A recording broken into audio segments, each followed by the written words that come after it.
하나님의 거룩함 안에 들어가는 우리가 되게 하여 주옵소서. 이 고난이 잠시일 줄로 믿습니다. 이 아픔이 잠시일 줄로 믿습니다. 이 속상함과 서운함도 잠시일 줄로 믿습니다. 하나님 참된 복이 내게 있는 줄 믿사오니 그 복을 내게 허락하여 주시옵소서. 우리에게 갚아주옵소서. 우리의 기도를 흔들리지 않게 하여 주옵시고 흔들리지 않는 믿음의 선포가 하나님 앞에서 분명한 역사를 가져오고 있음을, 내 기도가 헛되지 않았음을 믿음으로 고백하는 저들 되게 하여 주시옵소서. 저들의 기도가 헛되지 않을 줄로 믿습니다. 저들의 기도가 헛되지 않을 줄로 믿습니다. 주여 마음껏 채워 주시옵소서. 감사합니다. 고마우신 예수님 이름으로 기도드렸습니다. 아멘. 아멘. 시편 말씀 함께 봅니다. 시편 35편입니다. 시편 35편.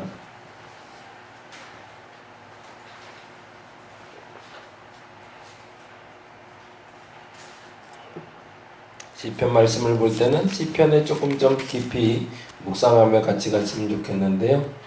오늘도 조금 본문이 기네요. 그래서 다 볼 수는 없을 것 같고 13절까지만 좀 같이 봤으면 좋겠고요.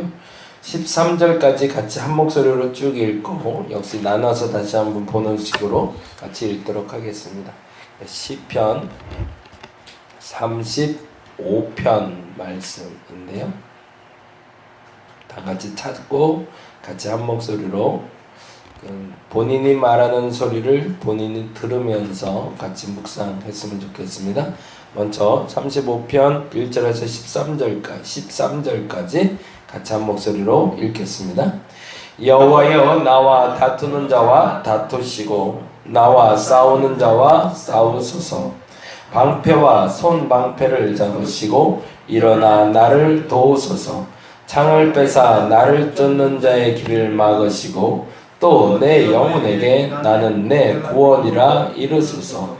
내 생명을 찾는 자들이 부끄러워 수치를 당하게 하시며 나를 상해하는 자들이 물러나 낭패를 당하게 하소서. 그들을 바람 앞에 겨와 같게 하시고 여호와의 천사가 그들을 몰아내게 하소서. 그들의 길을 어둡고 미끄럽게 하시며 여호와의 천사가 그들을 뒤쫓게 하소서. 그들이 까닭 없이 나를 잡으려고 그들의 그물을 웅덩이에 숨기며 까닭 없이 내 생명을 해하려고 함정을 팠사오니 멸망이 순식간에 그들에게 닥치게 하시며 그가 숨긴 그물에 자기가 잡히게 하시며 멸망 중에 떨어지게 하소서. 내 영혼이 여호와를 즐거워하며 그의 구원을 기뻐하리로다. 내 모든 뼈가 이르기를 여호와와 같은 이가 누구냐. 그는 가난한 자를 그보다 강한 자에게서 건지시고 가난하고 궁핍한 자를 노력하는 자에게서 건지시느니라 하리로다. 불의의 증인들이 일어나서 내가 알지 못하는 일로 내게 질문하며 내게 선을 악으로 갚아 나의 영혼을 외롭게 하나. 나는 그들의 병들었을 때에 굵은 베옷을 입으며 금식하여 내 영혼을 괴롭게 하였더니 내 기도가 내 품으로 돌아왔도다. 아멘. 아멘. 끊어서 다시 한번 보면서 다시 한번 묵상합니다. 시인의 마음을 묵상하며 같이 묵상했으면 좋겠습니다. 여호와여, 나와 다투는 자와 다투시고 나와 싸우는 자와 싸우소서.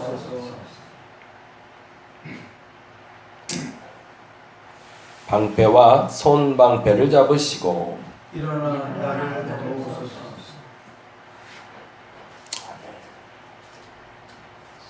창을 빼사 나를 쫓는 자의 길을 막으시고 또 내 영혼에게 나는 내 구원이라 이르소서. 내 생명을 찾는 자들이 부끄러워 수치를 당하게 하시며 나를 상해하는 자를 자기에게 불러와 내 앞을 막으소서. 그들을 바람 앞에 겨와 같게 하시고 여호와의 천사가 그들을 몰아내게 하소서. 아멘. 그들의 길을 어둡고 미끄럽게 하시며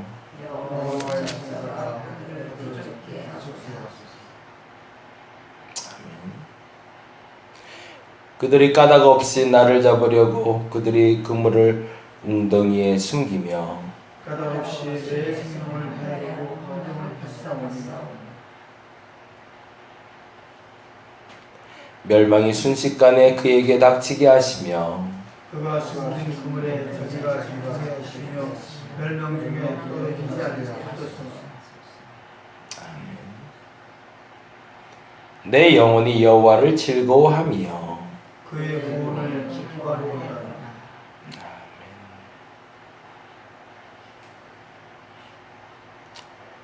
내 모든 뼈가 이르기를 여호와와 같은 이가 누구냐? 그는 가난한 자를 그보다 강한 자에게서 건지시고 가난하고 공익한 자를 너락한 자에게서 건지시리라 하리로다. 불의한 증인들이 일어나서 내가 전부로 내게 질문하며 내게 선을 악으로 갚아 나의 영을 괴롭게 하냐.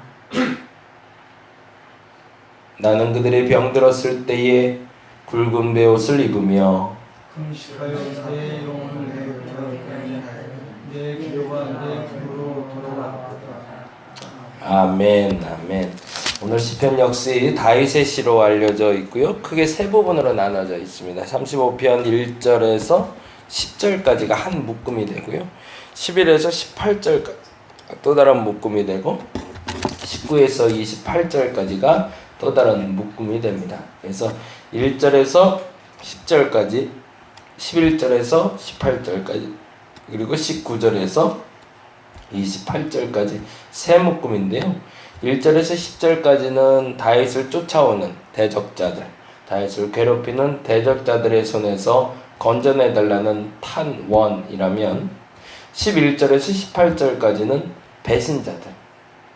첫 번째는 나를 무고한 나를, 그러니까 나를 의미 없이, 나를 어떤 그 동기 없이 무조건 미워하는 자들이라는 표현이 나오는데 그 표현이 참 애매한 표현이에요. 그러니까 내가 잘못한 것도 없는데 나를 괴롭히는 자들의 손에서 나를 구원하소서.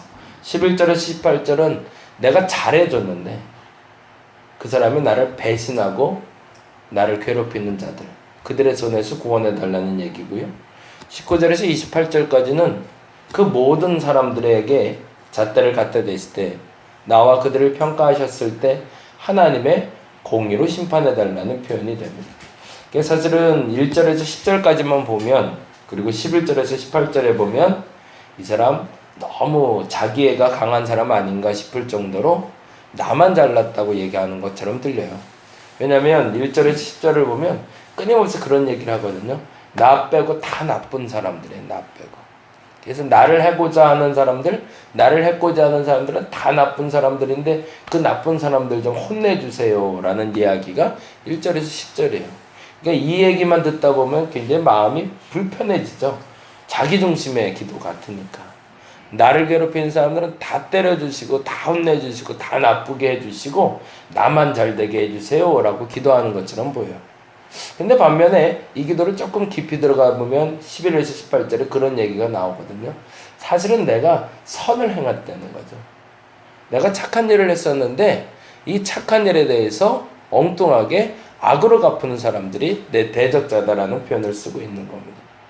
첫 번째 그 부분만 읽었을 때는 곡해가 될 수 있지만, 그래서 이제 전체를 다 봐야 되는 이유가 이 사람을 괴롭히는 사람들에게 사실은 이 사람이 실질적으로 선을 베풀었는데 그 선한 의도에 반대로 악한 결과를 내게 가져오니 이 사람들에 대해서 하나님이 좀 판단해 달라고. 근데 그 다음이 더 귀한 이야기가 나오는데 19절부터 28절까지, 그래서 그들을 앞에를 두고 하나님이 정당한 잣대를 대고 평가해 달라는 겁니다. 정말 그들의 행위가 선하면 그들에게 갚아주시고 내 행위가 선하면 내게 갚아달라고 이야기하고 있는 거죠. 그러면 이 사람의 마음 자세는 어떤 걸까요? 자기애가 강하다기보단 하나님에 대해서 자신이 바로 서 있음을 믿음으로 고백하고 있는 사람인 거죠. 저와 여러분도 이렇게 고백할 수 있으면 좋겠습니다. 불편한 게 있죠. 그리고 그 불편한 걸 제해달라고 기도할 수 있어야 됩니다. 근데 그 정도로 당당할 수 있으려면 어떻게 해야 되는 거죠? 내가 먼저 하나님 앞에 당당해야 되는 거죠. 제가 요즘 와서 우리 성도들한테 농담 삼아 말하는 게 있는데 연습 중이라는 게 하나 있어요. 이 앞에 신호등 건너는 건데 새벽에는 어쩔 수 없어요. 켜져 있는 경우보다 꺼져 있는 경우들이 많으니까. 근데 일반적으로 보면 저희 교회 앞에 신호등이 많아요. 왜 이렇게 신호등이 많은지 곳곳에 다 신호등이에요. 심지어는 아파트 입구에도 신호등이 있고 LG 아파트 입구에도 신호등이 있고 다 신호등이에요. 근데 그거 지키고 가다 보면 거기서 거기 가는 것만 5분 이상이 걸려요. 그게 엄청난 유혹이에요. 근데 그 유혹을 한번 이겨보려고 지금 연습 중입니다. 세상 어려워요. 근데 어느 날 보니까 제가 전도 가방을 들고 앉아 있는데 전도 가방을 들고서 신호를 계속 어기면서 가고 있더라고요. 근데 그건 아닌 것 같아서. 그 누군가가 나를 봤을 때 전도용품을 주고 있는데 저 사람 아까 빨간불인데 건너왔는데 아주 작은 일이지만 그랬을 땐 내가 하나님 앞에서 그 사람 앞에서 당당하게 정직한 그리스도인, 온전한 그리스도인이라고 말할 수가 없겠죠. 아주 작은 일이지만 물론 100% 다 지킬 수 있다라고 장담은 못합니다. 저도 사람이니까 급하게 다닐 때도 있죠. 그런데 노력 중입니다. 왜냐하면 하나님이 나를 보고 판단해 주실 거니까.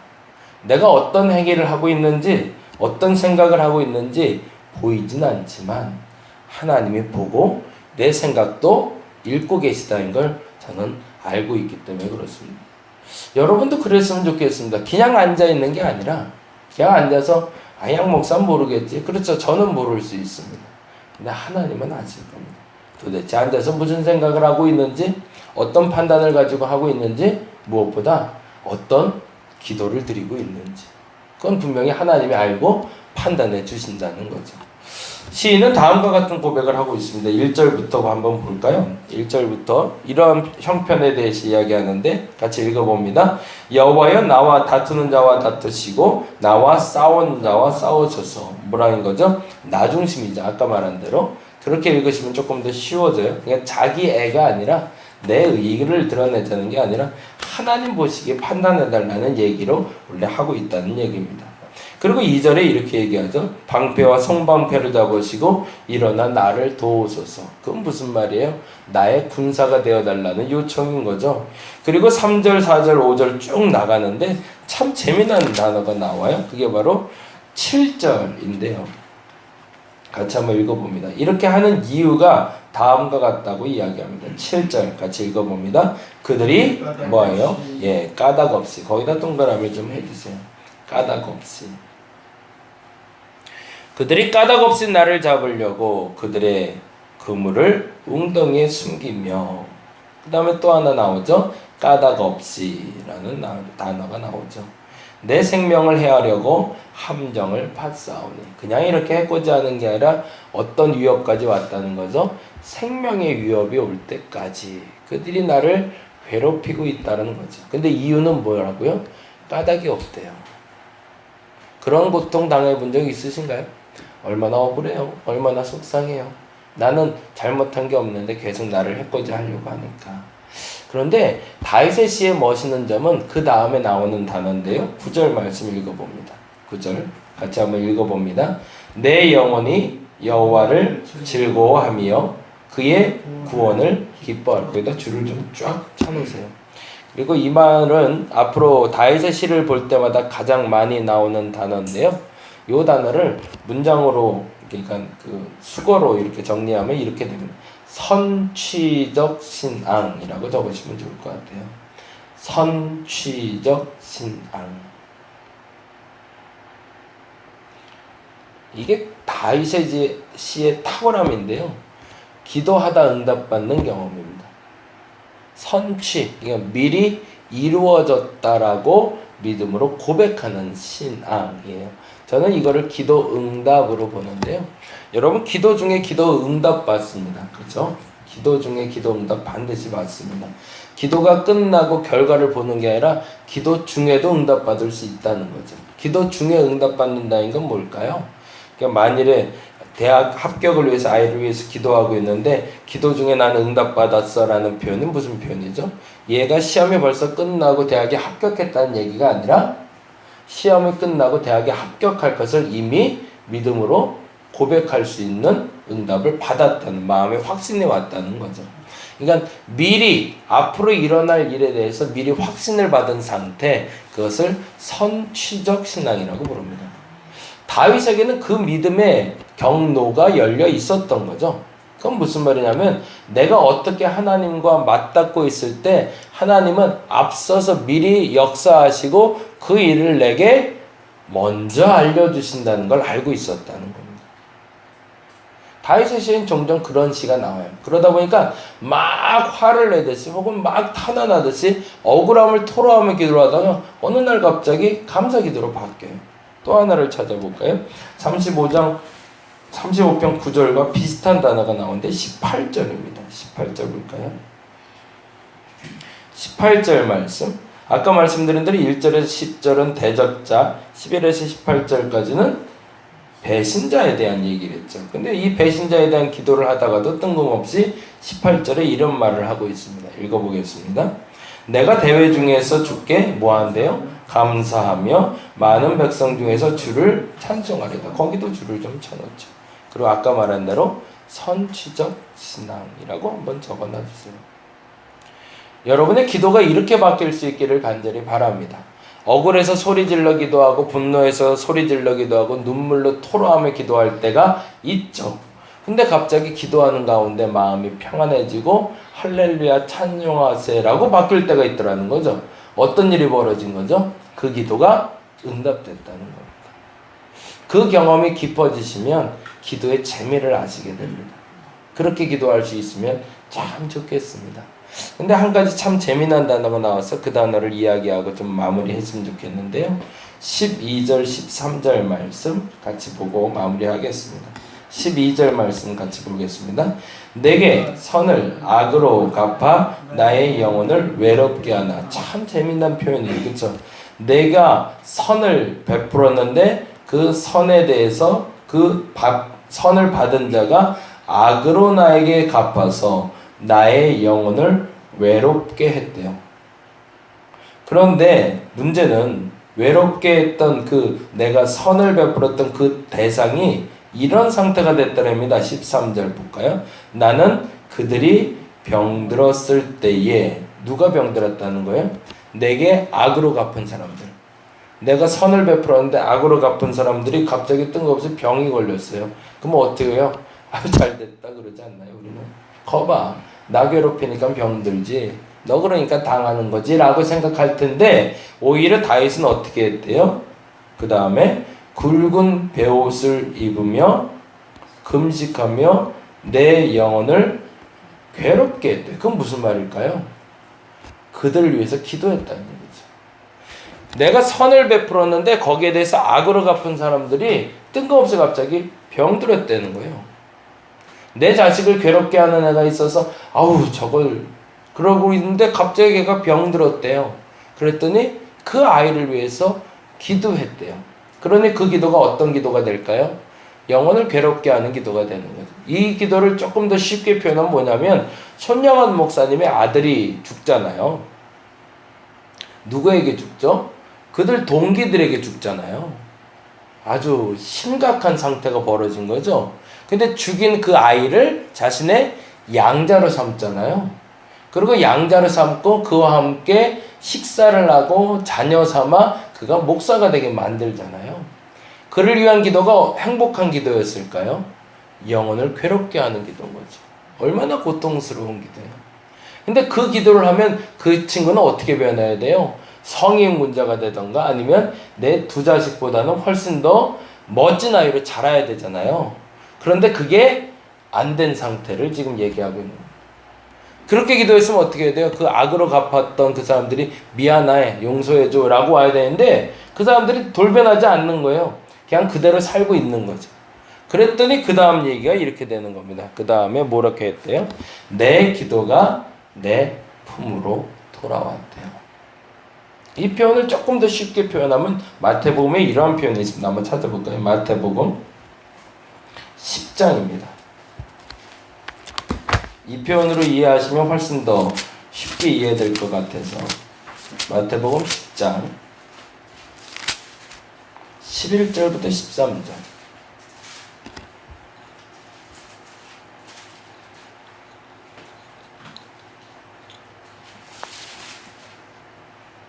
(11에서) 13절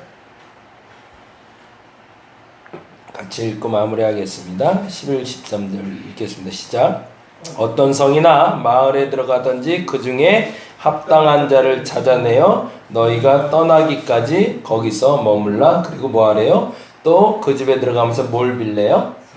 평안하기를 빌래. 그런데 평안하기를 빌었는데 13절에 그 집에 이에 합당하면 너희가 빈 평안이 거기 임할 것이요. 그렇죠. 내가 기도를 평안하라 라고 빌었으니 그 집에 평안이 임할 거지만, 근데 만일 뭐 한대요? 합당하지 아니하면 그 평안이 누구에게 온대요? 너희에게 돌아올 거래요.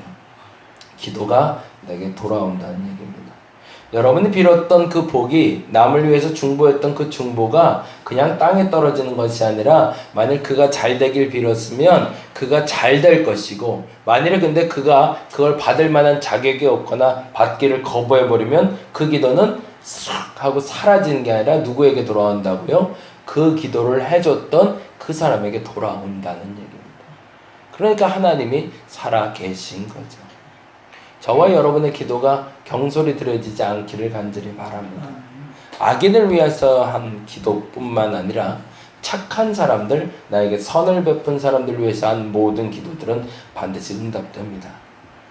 그 믿음으로 시작하는 이번 한 주가 되었으면 좋겠습니다. 결코 기도는 사라지지 않는다는 것을 믿고, 내가 뿌린 그 씨앗들이 반드시 자람을 믿고 기도할 수 있는 저와 여러분 되시기를 간절히 바랍니다. 기도하겠습니다. 하나님께 한 기도는 결코 땅에 떨어지지 않습니다. 나는 그것을 믿습니다.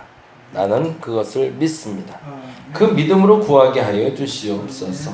심지어 악인들을 위해서 내가 한 기도가 나의 영혼을 괴롭게 하는 기도라 할지라도 그 기도를 했던 그 순간에 결코 하나님이 나를 저버리지 아니하시고, 만일 내가 빈 그 기도가 그들에게 응답되지 않는다면 내게로 다시 돌아가게 하실 것을 나는 믿습니다. 그 믿음을 고백하는 저들이 되게 하시고, 오늘 그래서 마음껏 기도하게 하여 주시옵소서. 저들의 기도가 땅에 떨어지지 않을 줄로 믿습니다. 저들의 기도가 반드시 응답될 줄로 믿습니다. 믿음으로 선포하는 저들 되게 하여 주시옵소서. 감사합니다. 고마우신 예수님 이름으로 기도드렸습니다. 다 같이 기도하고 돌아가도록 하겠습니다.